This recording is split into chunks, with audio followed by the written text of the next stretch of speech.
Namo tassa bhagavato arahato samma sambuddhassa. Namo tassa bhagavato arahato samma sambuddhassa. Namo tassa bhagavato arahato samma sambuddhassa.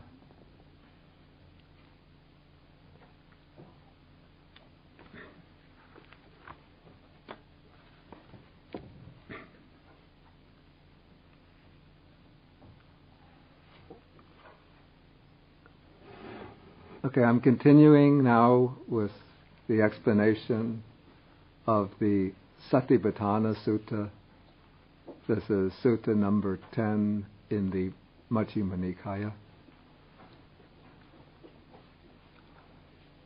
And last time I started the explanation of the meditation we're in the section on contemplation of the body.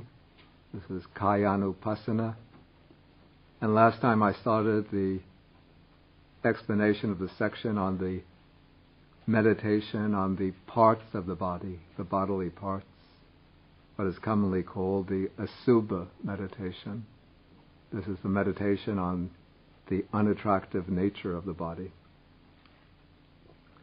And the specific purpose of this meditation is to reduce and to eliminate, at least to eliminate at the level of suppression, sensual desire, sensual lust. And before I go further, I want to just speak a few words about the purpose of eliminating sensual lust in the Buddha's teaching. Because for people in the world, sensual desire, sensual lust, is the source of the greatest happiness. Or at least a source of very intense happiness, very intense pleasure. But the Buddha's teaching is directed, first of all, towards higher types of pleasure, more intense, more sublime types of happiness than are available through the enjoyment of the five sense objects. Particularly, there is the happiness that comes by withdrawing the mind completely from its entanglement with the world of sense objects and sinking the mind more and more deeply into its own inner depths until it reaches the stages of meditative absorption that are called the jhanas. And in the jhanas, the mind is able to enjoy a purer, more intense, more sublime pleasure and happiness than is available through the indulgence of sensual pleasures or sensual desires. The Buddha speaks of the happiness of the jhanas as arising through viviceva kamehi vivicha akusalehi dhammehi, through detachment from sensual desires, through detachment from unwholesome states of mind. And in order to be able to bring the mind into the jhanas, one has to overcome the five hindrances. And the first of the five hindrances is kamacchanda, which is sensual desire. Sensual desire, of course, takes many forms, but one of the most intense, most powerful forms of sensual desire is sexual desire. That is, desire directed towards the body of another person. And sexual desire thrives and flourishes because we have a perception of the body as something beautiful and attractive. And so in order to detach the mind from its involvement in sensual desires, one of the methods in the Buddha's munitions,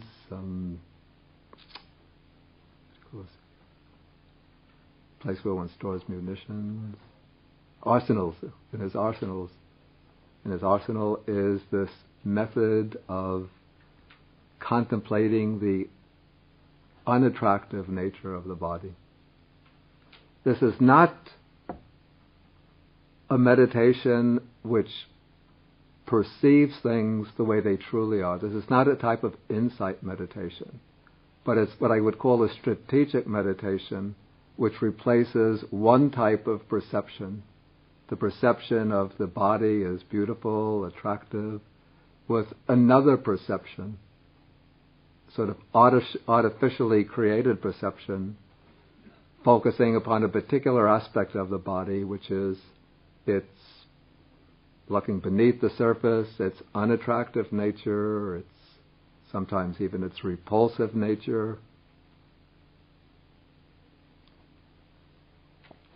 And so this helps to reduce the sensual desire and enables the mind to detach itself from sensual desire, eventually to overcome sensual desire temporarily, and then to enter into deeper states of concentration until it can finally enter into the jhanas. But the states of samadhi, even the jhanas, they bring great happiness, great pleasure, peace to the mind. But that is not the purpose of the Buddha's teaching on samadhi, just to bring happiness and peace. But the purpose is to establish a foundation for insight, for wisdom. And so the practice of meditating on the impurity or the unattractive nature of the body brings detachment, brings withdrawal of the mind from its sensual entanglements, so that then in the state of indifference to the lure or the attraction of sensual pleasures, when one becomes detached from that, then one can use this calm, concentrated mind to focus upon the real nature of things and see the way things truly are with insight. And then the ultimate aim of the Buddha's teaching is to bring one to the extinction of suffering, to nirvana, nibbana. And what keeps one in bondage to the round of birth and death, to samsara, is tanha, craving. And the first of the three types of craving is kama tanha, sensual desire. And so to weaken the grip of sensual desire, again, this meditation on the unattractive nature of the body is a useful temporary antidote. It's not a final antidote. The final antidote is panya or prajna, insight into the true nature of things as being impermanent, unsatisfactory, and not self. The meditation on the unattractive nature of the body is not a wisdom meditation. It does not take one to the nature of things as they truly are.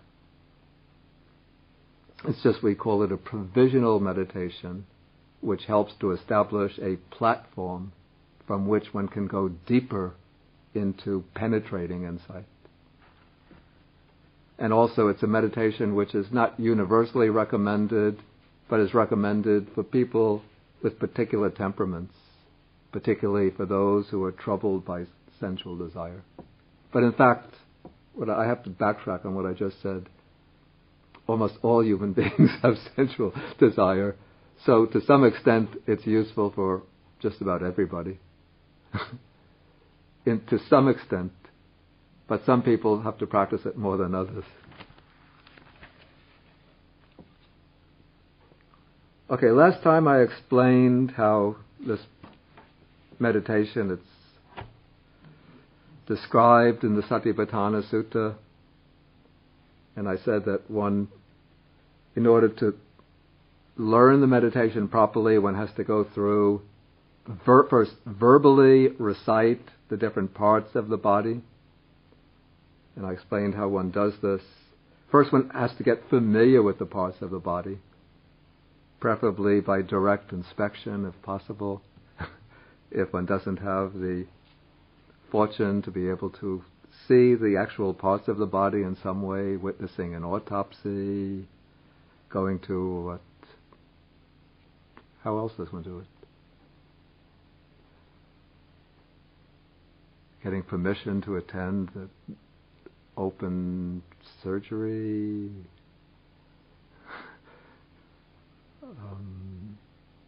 I don't know how else one would do this. You can see surgeries on television if you get See it on television. Well, that's the kind of what I mean is seeing the actual parts of the body and live, live or dead, but seeing it face to face, eye to eye.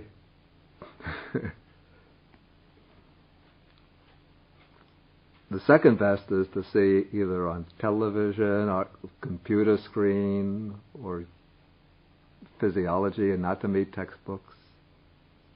But one gets familiar with the parts of the body, what they look like, their colors, shapes, where they're located. Then one goes through reciting, first verbally, as I explained, one breaks them up into groups, and one goes through, usually 5 or 6 at a time, forwards, backwards, forwards again. The next time one goes into the next group, forward into 5, then back, forward again, till one expands, till one gets to the end, comes to urine. Then I suggest going in straight order from urine all the ways back to head hairs, then coming forward again in groups from head hairs to skin, skin back to head hairs up through flesh, up to bone marrow back to flesh, flesh up to bone marrow, then through kidneys to lungs, lungs back to kidneys, kidneys up to lungs, then starting again intestines up to feces. Add the brain, that's the method of the commentaries, brain back to intestines, then from intestines forward, then taking in the liquid parts, starting from bile through fat, from fat back to bile, bile again up to fat, then take tears, grease, spittle, snot, oil of the joints, urine, urine back to tears, tears up to urine, then go backwards through all 32 parts again to head hairs. Keep on doing this over and over and over, verbally, just reciting to oneself, not too fast, not too slow. Then, as you're going, you're not just reciting, but you're thinking of each part, focusing upon its unattractive or repulsive nature. Okay, then after one is really becomes familiar with them through verbal recitation, then one can drop the verbal recitation and just go through the parts mentally. You could recite the name of the part mentally to oneself, but the main focus now should be on the part itself, bringing into mind its color, shape, some idea of where it's located, and always focusing on the idea that this is my body, this is part of my body. We just take the body as a composite whole, but now we're actually dissecting the body into its constituents and realizing that all of these parts are present within my body. Now what we call my body, it's just a compact mass of all of these parts put together, and somebody has sewn up the top.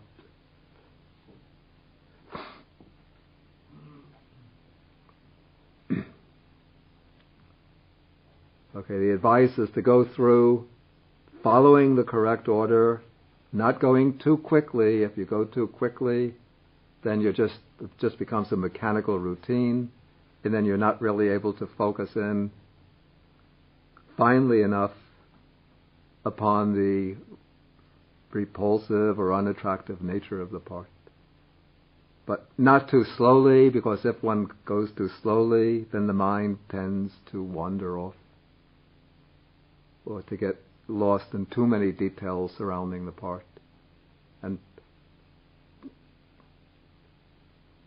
because then one starts thinking about the part, one doesn't really just pick up the unattractive nature of that part. And so one goes through at a medium pace. Okay, and then as one is going through, one is constantly focusing upon, you might call, the unattractive nature of that part.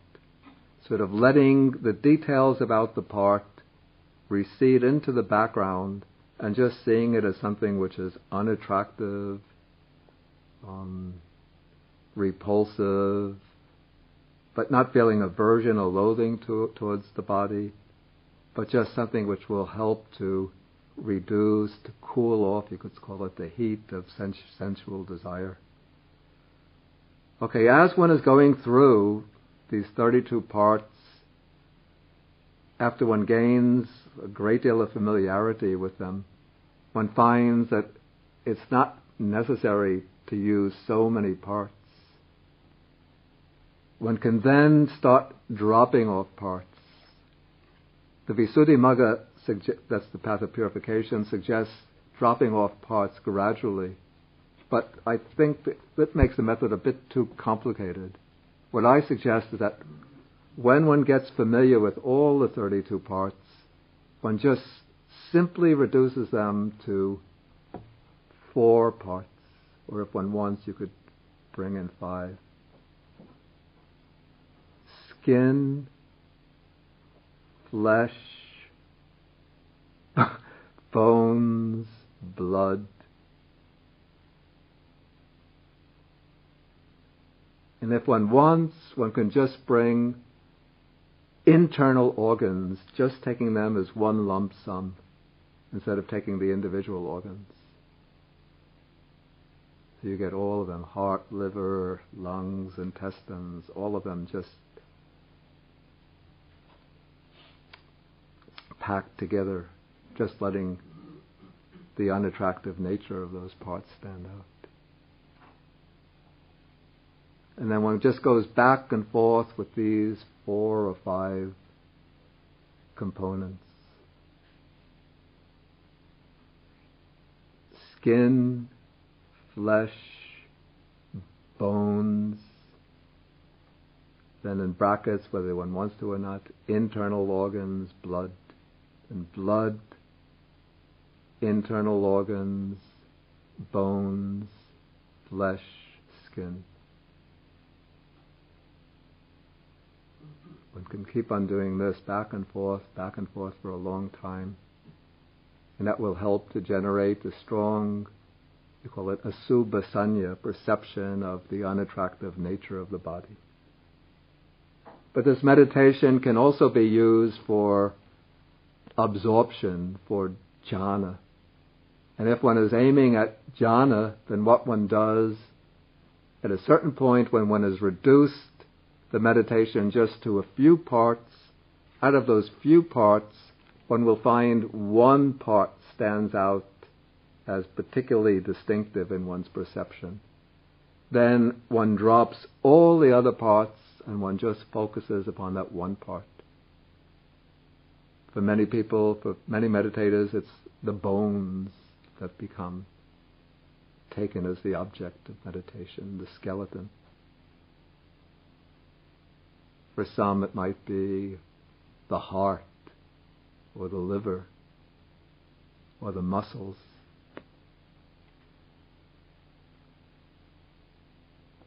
So one just takes that one part and one just continually focuses upon that one part.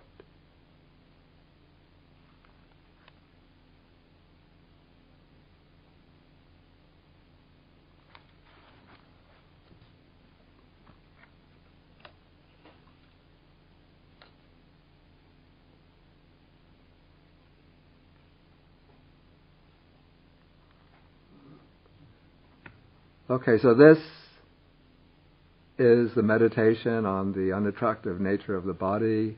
Then the text has this formula 11, in paragraph 11. In this way, he abides contemplating the body as a body internally. He abides contemplating the body as a body externally. He abides contemplating the body as a body both internally and externally. Actually, in this meditation, to develop it in the initial stages, more than the initial stages, and almost all the fundamental stages, one focuses upon the body internally, one's own body. But then at a certain point, once one gets a very strong perception of the unattractive nature of one's own body, then one can apply it to the bodies of others. But one shouldn't choose a person who is particularly attractive to oneself to do this. Otherwise, instead of diminishing sensual desire, the mind will put aside that perception of unattractiveness and start focusing upon the attractive characteristics of that person. One just chooses another person who's completely unattractive, just as kind of exercise to see that the same parts present in one's own body are present in that person's body. And then one could run through that person's body, considering that body as a mass, composite mass, consisting of these same 32 parts. Then one could even go through other people, a whole mass of other people, numbers of other people. And then one could even expand the perception until one takes in sort of collectively all humanity as consisting of, as just being units comprised of these 32 parts. That's contemplating the body as a body externally. And then one goes back and forth quickly between one's own body, one's own and other bodies, or takes them both together as composed of the 32 parts.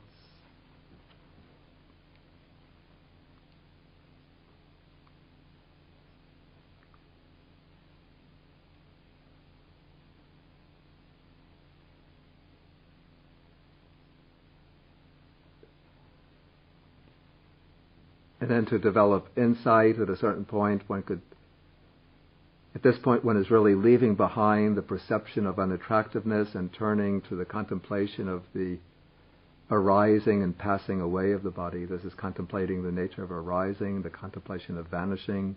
That's moving into the perception of impermanence. Or else then one establishes simply the perception, the idea that there is the mindfulness that there is a body to the extent necessary for bare knowledge and mindfulness. Here one is even leaving aside the perception of unattractiveness and just setting up the perception of a body.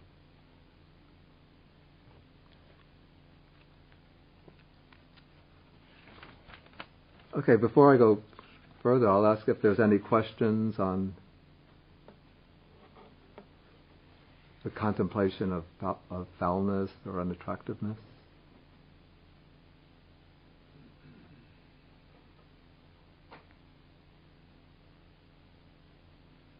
Any questions? You have personally found this to be helpful? Yes, very much so. Yeah.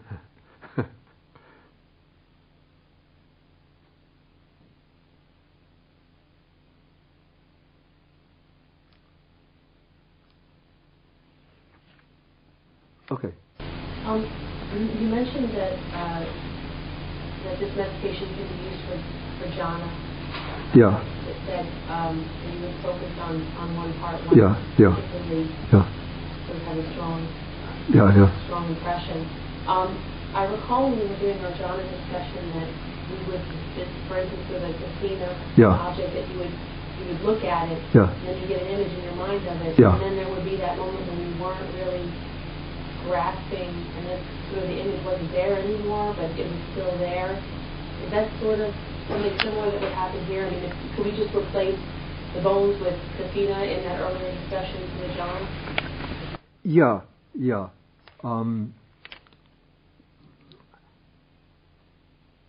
Except that with the Kasina,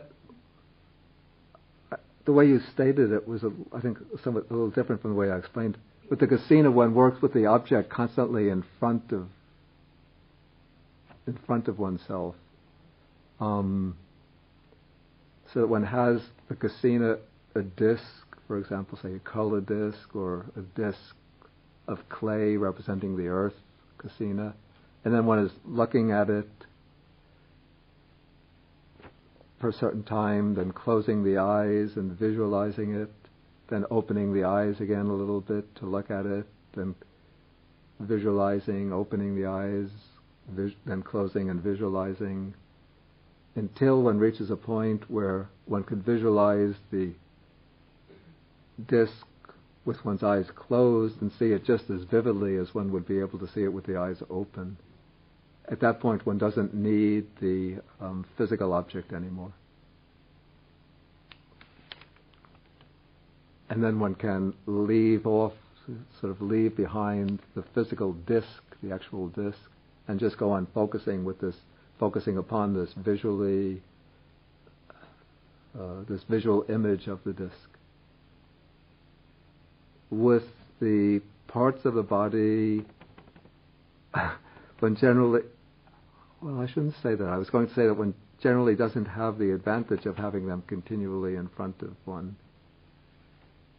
The reason I hesitated and said that I shouldn't say that, in many monasteries in Sri Lanka, they have a special room where they keep a skeleton.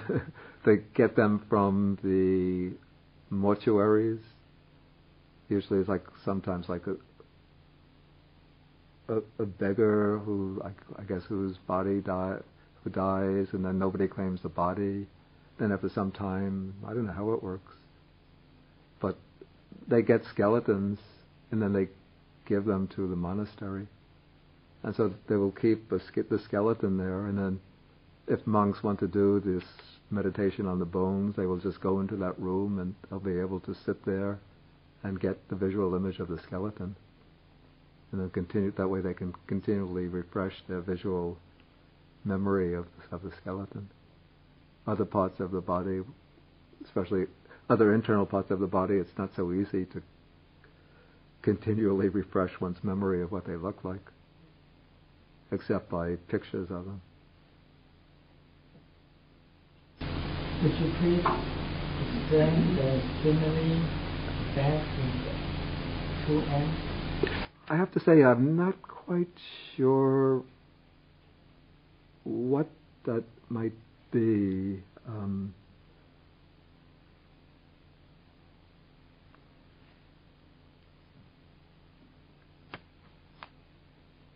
It must have been something used in the Indian agriculture of that period.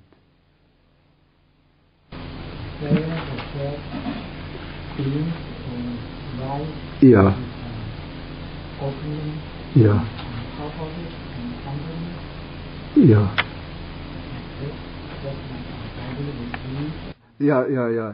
Yeah.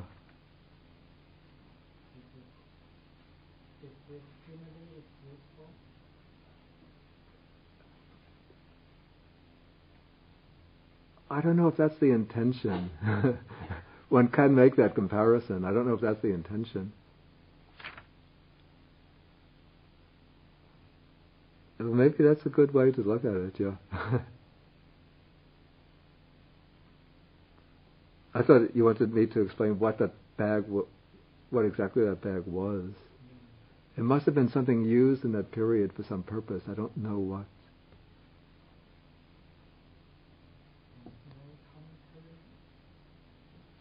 There's a commentary. That doesn't explain that bag. It seems that even the commentators must have been familiar with it, and everybody at that time must have been familiar with it, and so they just take it for granted that by mentioning that type of bag, one knows what it is.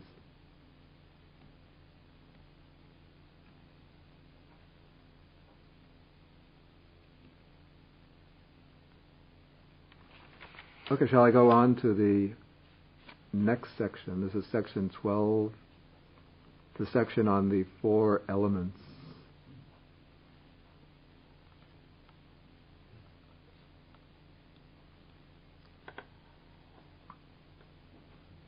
Okay, first I read the text.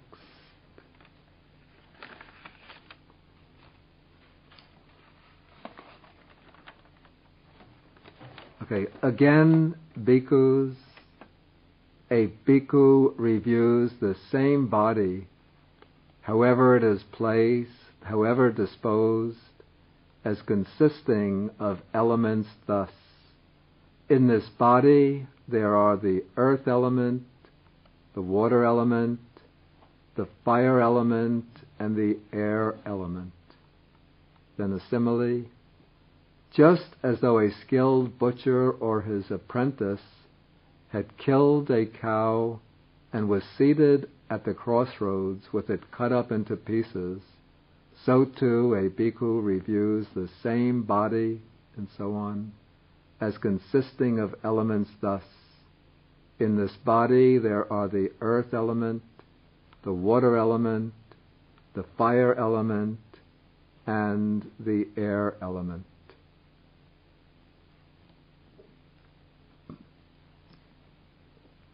Okay, so this is a meditation on the 4 great elements. Okay, there are at least 2 different ways in which this meditation can be undertaken.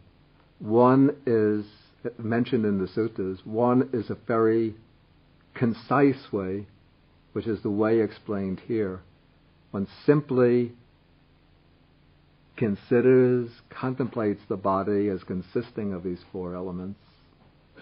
The other is a more detailed way, which we find explained in, for example, in Sutta number 28, or let us say number 62. I think it's 62. The Greater Discourse to Rahula.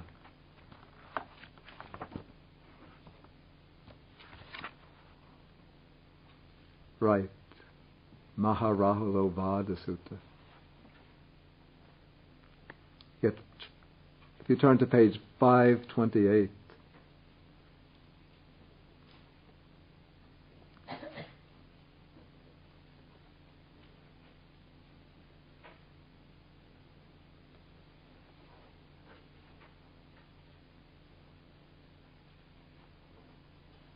here we take different parts of the body and sometimes different functions of the body, and we classify them according to the 4 primary elements. Here, when we go through the parts, most of these parts will be the same as we come across in the meditation on the unattractive nature of the body. But here the purpose is different.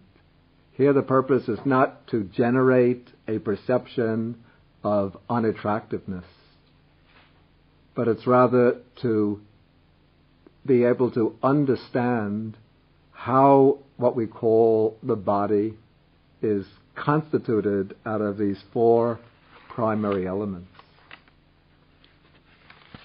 And now what we call elements, and we use these traditional names from Indian physics of the period, are actually 4 characteristics, or we might call them behavioral properties of matter. And so it's explained in the commentaries that each of these elements really signifies a particular characteristic. So the earth element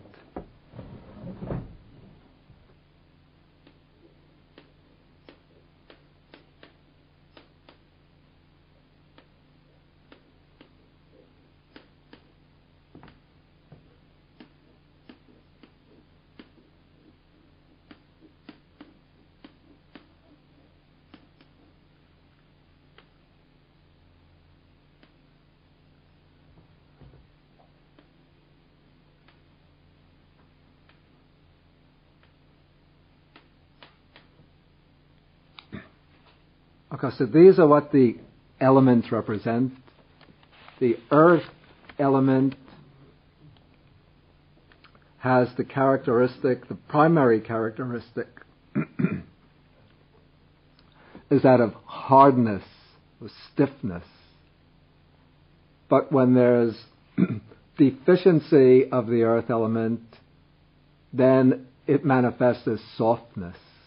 So we can detect a kind of continuum or spectrum according to the intensity of the earth element between hardness and softness.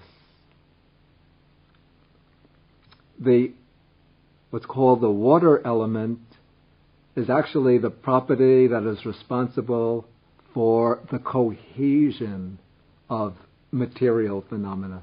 We could say that the water element might be an ancient designation for that particular property, that force which binds the mass element of matter together and holds mass together so that mass doesn't just dissipate into infinite space. Perhaps we could say that the earth element is what represents mass, and the water or liquid element represents the cohesive force, which binds, the force that binds masses of matter together.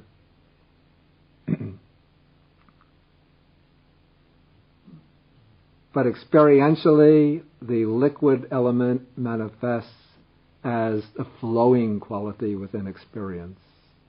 And that is the way we detect it.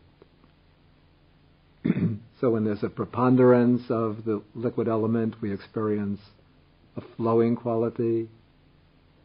When there's a deficiency, then we experience the dryness. Okay, the heat element or fire element, its primary characteristic, of course, is heat. And when there's a deficiency of the fire element, then that deficiency manifests as coolness or cold. And so when we're looking for the fire element within experience, we look for heat within the body. And when there's a deficiency of the fire element, then we experience coldness in the body. And then the air element is manifest as, I call it, distension, that is expansion, and as motion, as movement. And movement takes two main forms. One is expansion, that indicates the presence, the active presence of the air element.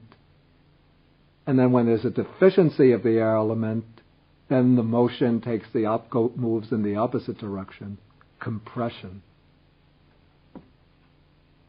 That is pressure coming from the outside towards the inside.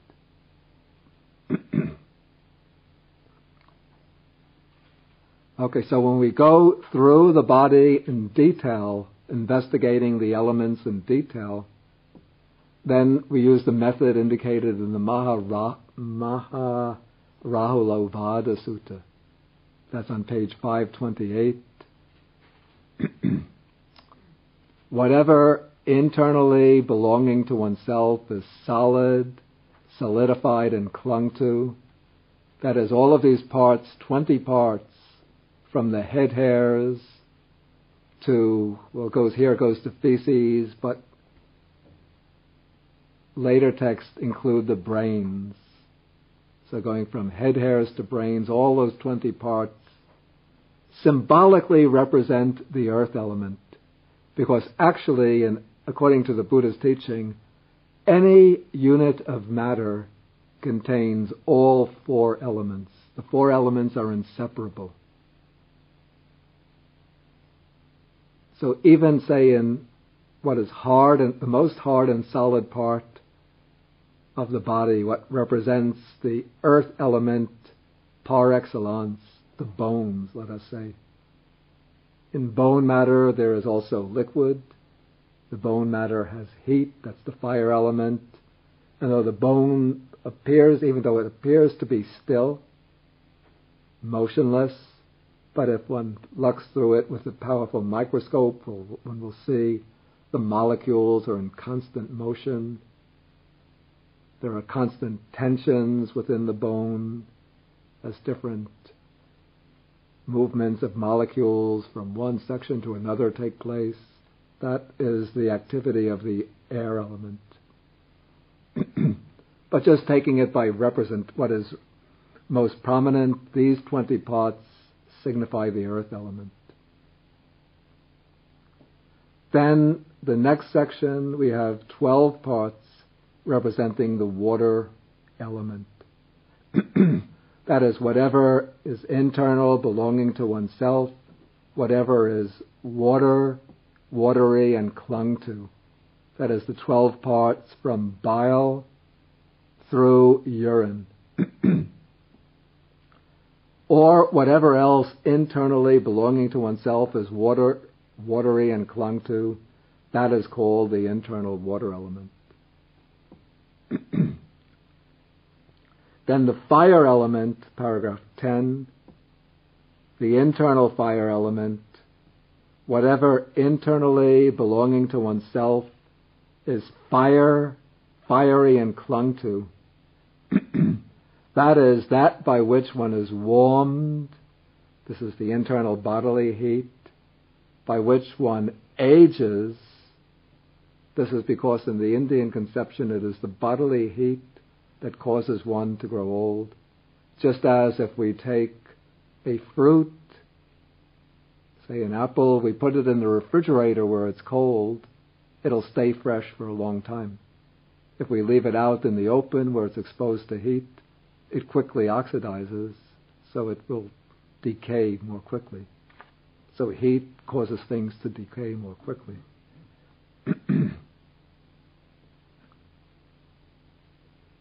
And by which it is consumed, and that by which what is eaten, drunk, consumed, and tasted gets completely digested. That is, it's the bodily heat that is responsible for digestion, for the oxidation of the food, and it's for the metabolism. This or whatever else internally belonging to oneself is fiery and clung to. This is called the internal fire element. Then the air element in paragraph 11, whatever internally belonging to oneself is airy and clung to. That is, upgoing winds that go up through the body, downgoing winds that go down through the body. And here in the Indian conception of physiology, what we would perhaps call nerve impulses, transmission of like nerve impulses from the upper part of the body to the lower part, sensory transmissions from the outer sense organs into the brain. These are considered to be transmitted by wind currents or air currents.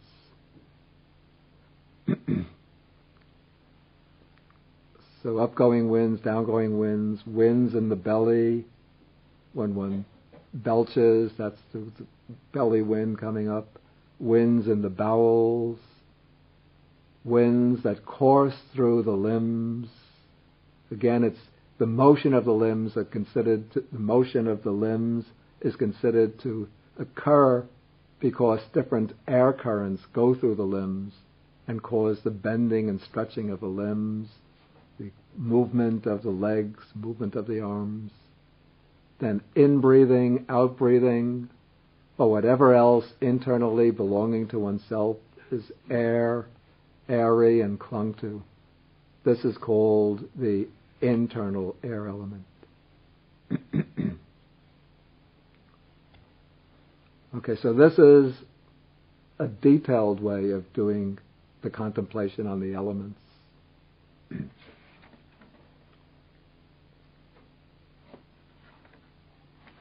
if one is to do the contemplation of the elements briefly, and this is recommended for those with very sharp faculties, so generally it's good not to overrate ourselves, but to begin going in the gradual way, taking the part-by-part approach. But if one does have well-trained faculties and one can use the elements meditation quickly, then one can just go through the entire body, pick up the characteristic of hardness, or look for hardness, softness, and then take all of that in one sweep as the earth element. Then one explores the body in terms of this characteristic of cohesion, holding together, binding together. Takes that in one sweep as the liquid element. Then one experiences the bodily heat, goes through the entire body in one sweep, takes that as the fire element, and then one takes the movement of the body, the constant expansion and contraction, compression of the body, taking that all in together in one sweep as the air element.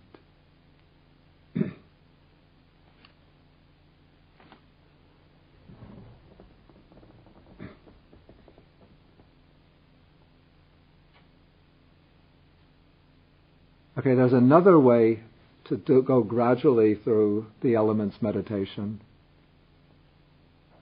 This is the way that I had learned, and I found it quite effective, but one has to build up to it very gradually. One just can't go into it at once.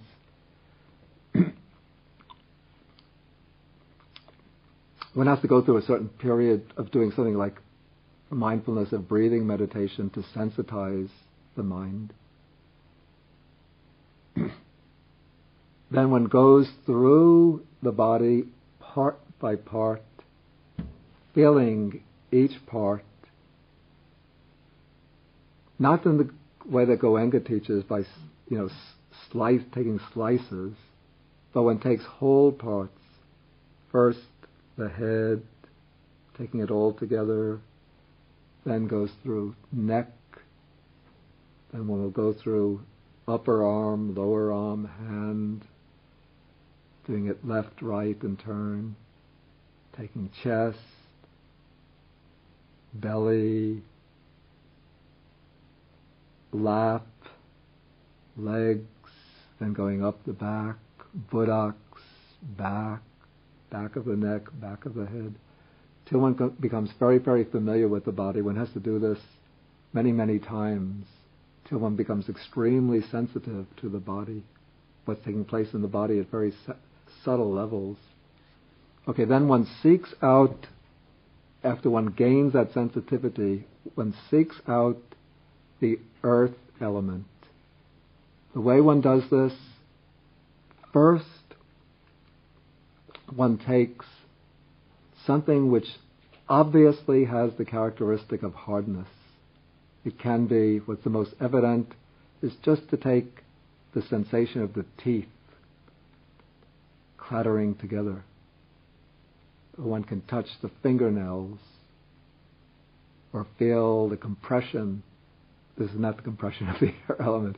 Let's put it, the hardness of the legs against the ground, or of the hardness of the elbows. One focuses upon that particular hard part, where one picks up that sensation of hardness for some time, until one gets a clear perception of hardness. Then once one gets that perception of hardness, then one goes through the body part by part, focusing upon trying to pick up in each of the parts the same process one went through one by one previously, but now one is just going through, seeking out the characteristic of hardness, till one goes through the entire body from the top of the head down to the feet, then back up through the back to the top of the head.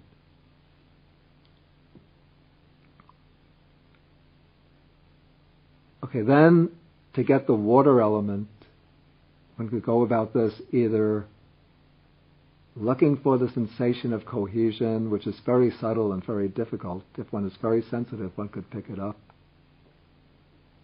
If one can't, then one looks for something with the flowing quality.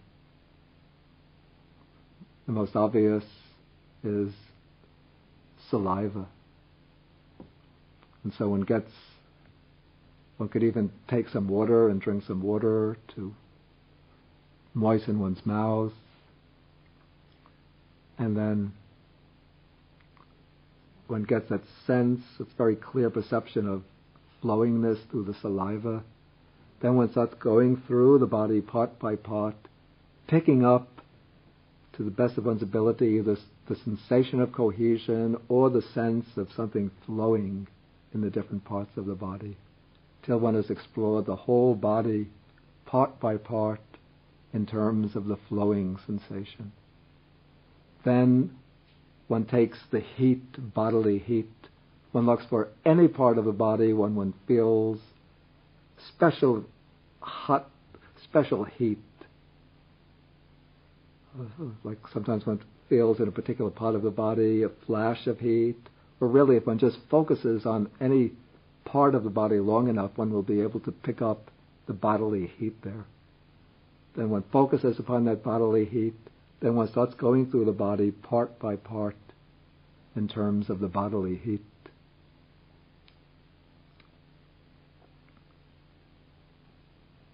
Then to get the air element, one takes expansion and contraction. The most obvious place where that is perceived is the lungs expanding and contracting, or the chest expanding and contracting as one is breathing. One picks up that perception, then one starts exploring each part of the body, and one will notice that as one is breathing in and out, each part of the body is also very subtly expanding and contracting along with the in-breath and out-breath. And so one will pick up expansion and contraction occurring in each part of the body. After one does this one round, one has to keep on doing it round after round after round. But after some time, one will get a familiarity with the presence of the four elements in each part of the body, taken as a gross whole, head, arm, and so on. Once one reaches that point, then one could scan through the body in terms of each element, scanning through the entire body just in one sweep from head to feet, looking for the earth element, hardness. Then going through the whole body, again sweeping, looking for the characteristic of cohesion or flowing, the water element. Then scanning the whole body, looking for the fire element, heat or coolness. Then going through the whole body, looking for expansion, contraction.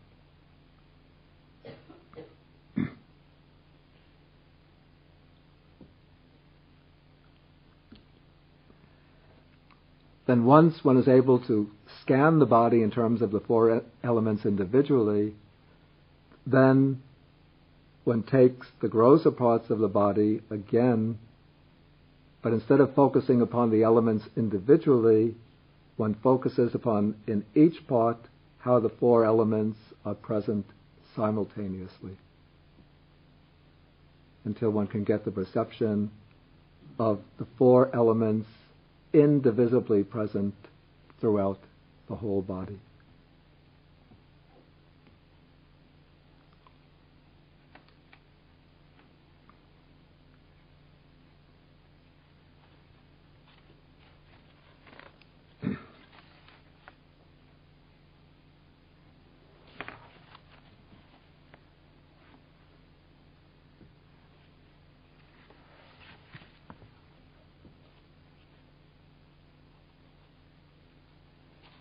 Okay, so this is, then we have the simile, coming back to paragraph 12. Okay, here the point of the simile is that when the skilled butcher or his apprentice has killed a cow and the cow is lying there dead, one still has the perception of it as a cow.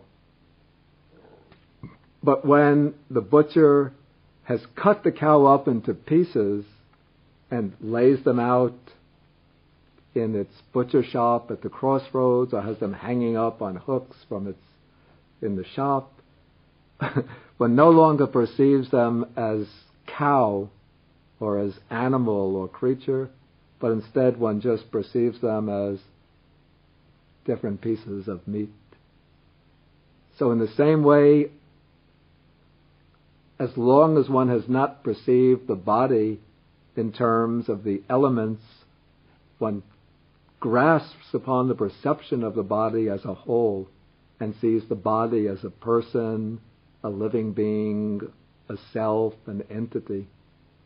But when one has dissected the body in terms of the elements and seen how the body is, no matter how it's placed, walking, standing, sitting, lying down, is made up of these four elements in inseparable combination, then one loses the perception, the idea, the notion, this is a person, a being, a self, and one sees just a compound of material elements.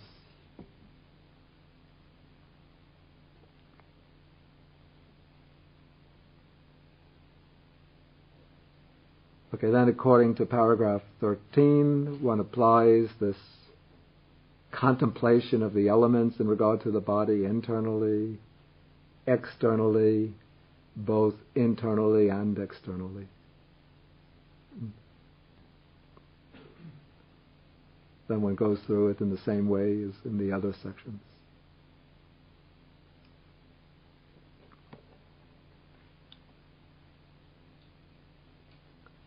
Okay, if there's any questions on the elements, the four elements.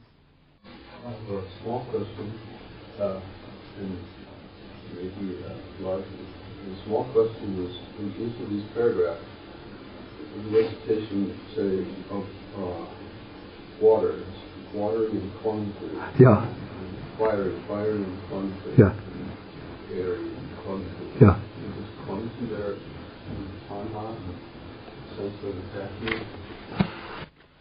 This is actually, it's a difficult word with a rather technical sense. I think the sense here is explained by the commentary.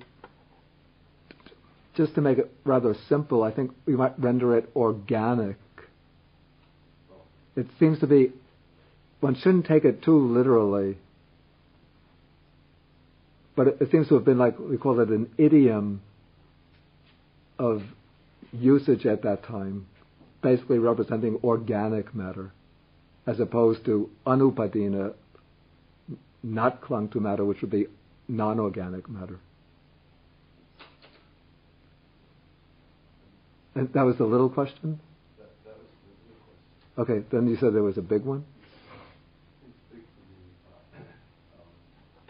There's a difference here between insight meditations and what we would call heuristic meditations, not designed to reveal being as it is, but to counter some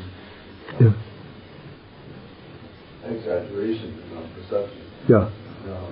Now, is it possible that some or all of the teachings on five aggregates could be heuristic in that sense?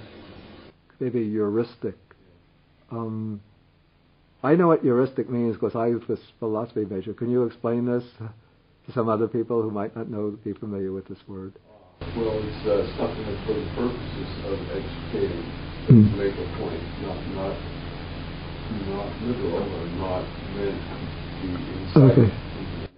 Yeah, let's say expedient, having some expedient purpose rather than giving direct insight. I would say the teachings on the five aggregates are definitely intended to lead to insight, because when one has, and also the teaching on the four elements, the contemplation of the four elements is a meditation designed to lead to insight. Because when the Buddha is explaining the contemplation of the four elements, he uses the expression, we have it here, that should be seen as it actually is with proper wisdom. Thus, when one has that yatha bhutang samapanyaya dattabang, that means seeing as it truly is with proper wisdom. That implies seeing things with insight. But something like, one doesn't find that expression used, say, with the meditation on the unattractive nature of the body. That is, I would say, is a meditation that has a heuristic purpose or an expedient purpose.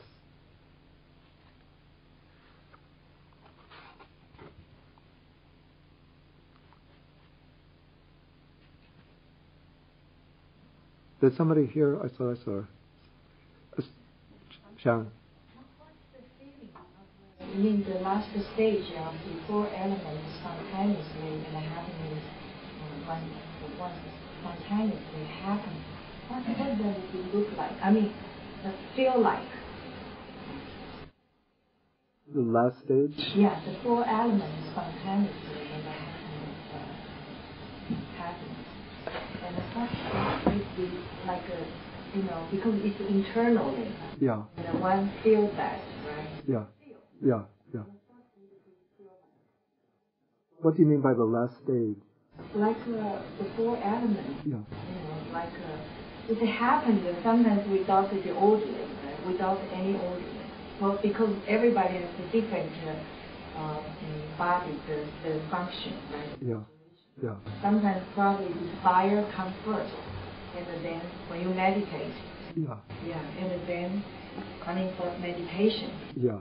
But I think they generally advise to go in this order, the order that's given here, taking the earth element, water element, fire element, air element.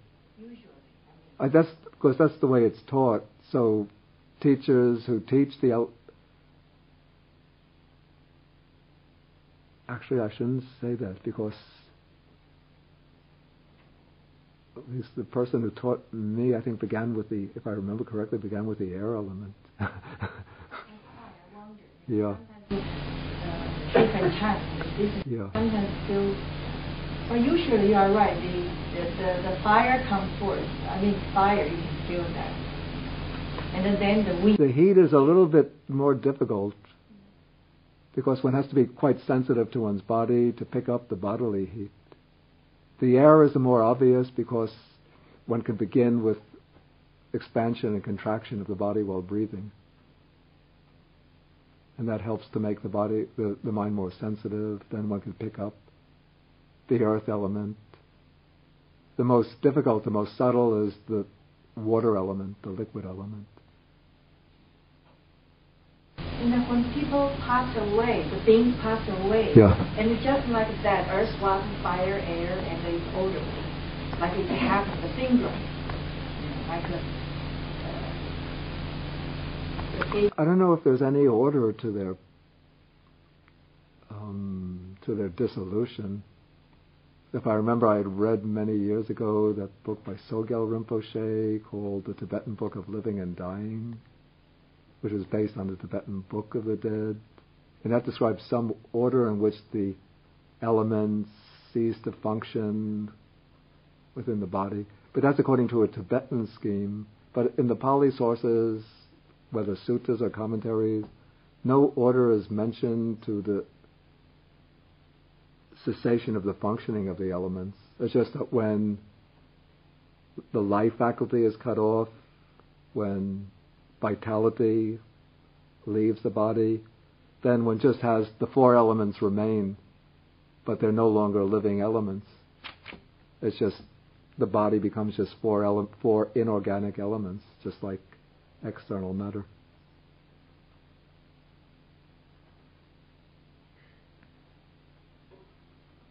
Okay, Suki has a question. Or a comment, yeah. About the matter of linguistic thing. Okay. in my opinion, everything here is not realistic at all. Even because of there are like two kinds of contemplation. And in English, you use contemplation for both kaya Vipassana and also contemplation of body parts. But actually, you're talking about contemplation of body parts maybe could be used for heuristic purpose. Yeah. Like that. But that is not even, I don't think it's a heuristic purpose because it's two different methods of meditation. First, the kaya Vipassana is really actually seeing as it is. Yeah. The other one is Anapana. You don't see it, but you kind of contemplate it, whatever is in your body. Yeah. But that doesn't mean that it's just for the purpose of teaching. It actually is you remembering because you see somewhere you saw the body part, but you can kind of picture it within your mind. So it's not exactly like it's totally different from seeing, not, I don't know, when you said there's a possibility of heuristic purpose, I just don't agree with that. Because in meditation, everything is really, you experience.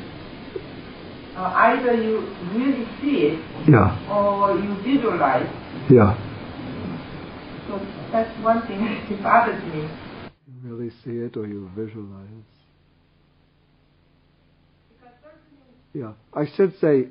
Maybe I should put it this way: that the asubha bhavana, the normal meditation on the unattractive nature of the body, does have a heuristic purpose, because its purpose is to help one to overcome, to suppress, to eliminate kama vitakas, thoughts of sensual, or kama raga, sensual lust, sensual desire. Now, what I would say is that in the context of the Satipaṭṭhāna Sutta, the contemplation on the unattractive nature of the body does not simply have that purpose of generating the perception of unattractiveness in order to overcome sensual desire, but it's integrated into the system which is intended to generate insight. But initially, one develops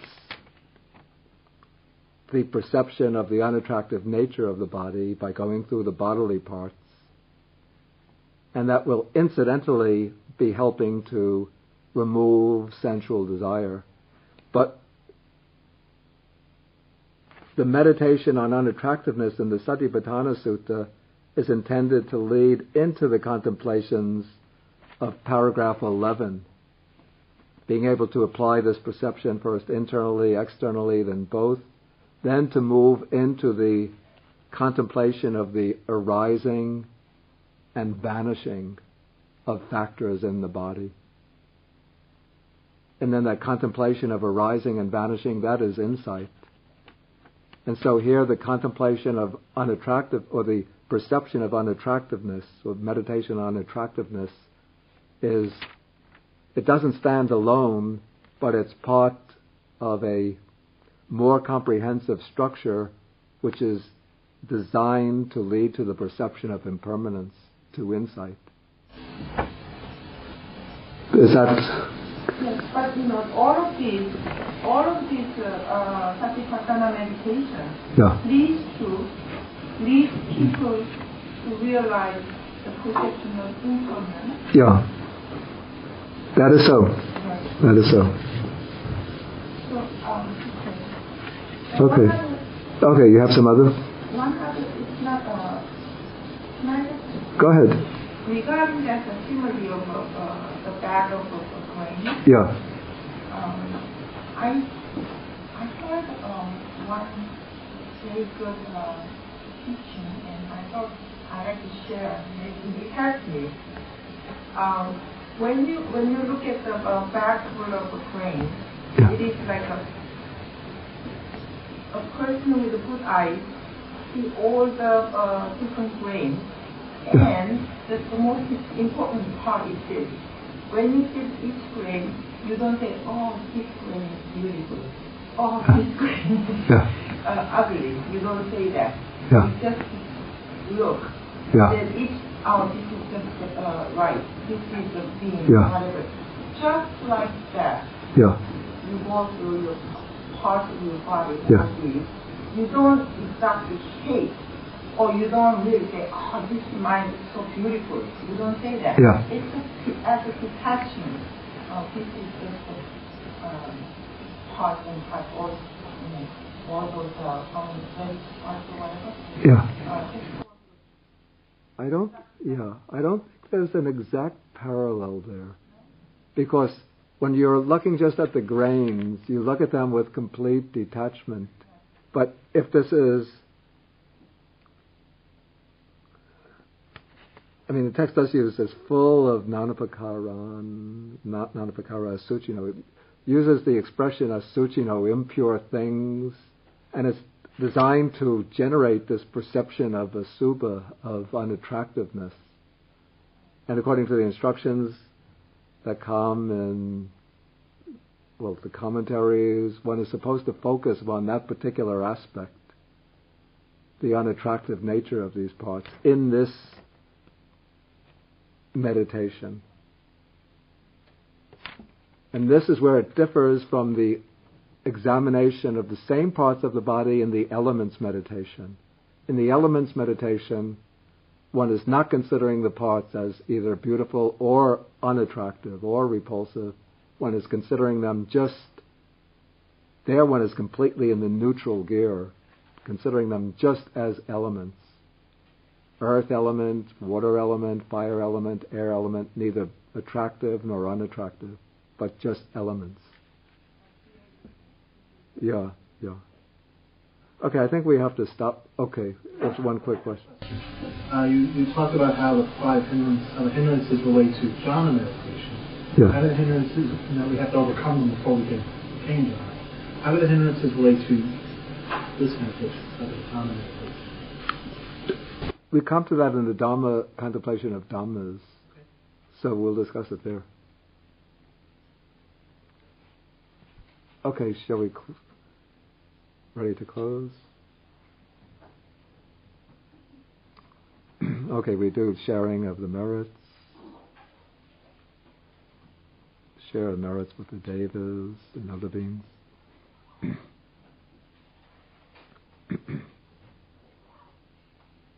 Akasata chabhumata deva naga mahitika punyantang anumoditva chirang rakantu sasanang.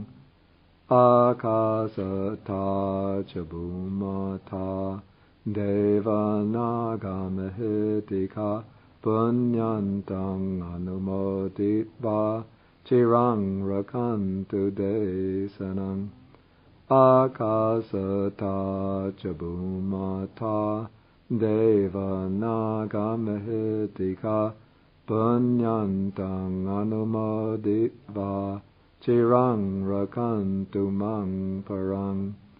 Etavata chaham mehi sampadang punya sampadang sabbe deva anumodantu sabba sampati siddhya. Etavata chaham mehi sampadang punya sampadang sabbe bhuta anumodantu sabba sampati siddhya.